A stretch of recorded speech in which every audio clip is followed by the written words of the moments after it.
I've been talking to people on the right since 2011. And when I first talked to people, and this was in the South, they had complaints, but it hadn't yet been converted into a grievance.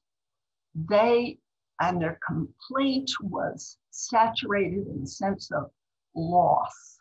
Let's remember that Republican voters are in red states, which are poorer states. They're states with worse medical care, education, more disrupted families, more pollution, lower life expectancy. So they're from those states, and many of those states used to be Democratic states. South, the Midwest, Appalachia, where I am now. So the people I'm talking to make a distinction between country club Republicans and populist Republicans. And they tell me they are the populist Republicans. They think that Mitch McConnell is a country club Republican. So they are to the right of Mitch McConnell. And let me give you an example of a man. This is in Kentucky, which was a coal company and a point of pride. And coal has kept American lights on. It's gotten us through wars. There's once a sense of pride and a very well-paid blue-collar job. Those jobs are now gone.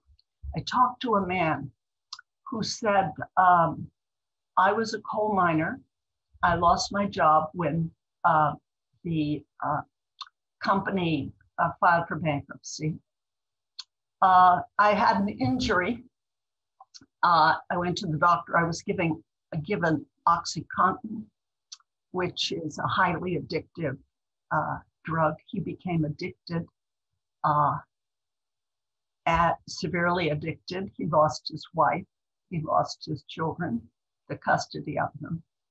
And he said, I met him in a recovery facility. And he said, I voted for Donald Trump. He said he would bring coal jobs back. I knew he was lying, but I felt he saw me. They feel, people I'm talking to now, in a box. On the one hand, they feel criminalized by the Justice Department and reviled by the left, and they feel abandoned by the right. Okay, Donald Trump did not issue in his 74 pardons any for those who broke in to the Capitol. So, and one man told me, oh, those 74 pardons, I read every one, and some were to drug dealers. He thought there were 10 that people who had been apprehended for drugs. So, okay, they are between a rock and hard place. And there are those like myself who say, no, watch out, Trump is gone. And they believe he is gone, the people I'm talking to. But Trumpism is like this lightning in a jar. And now the jar is gone.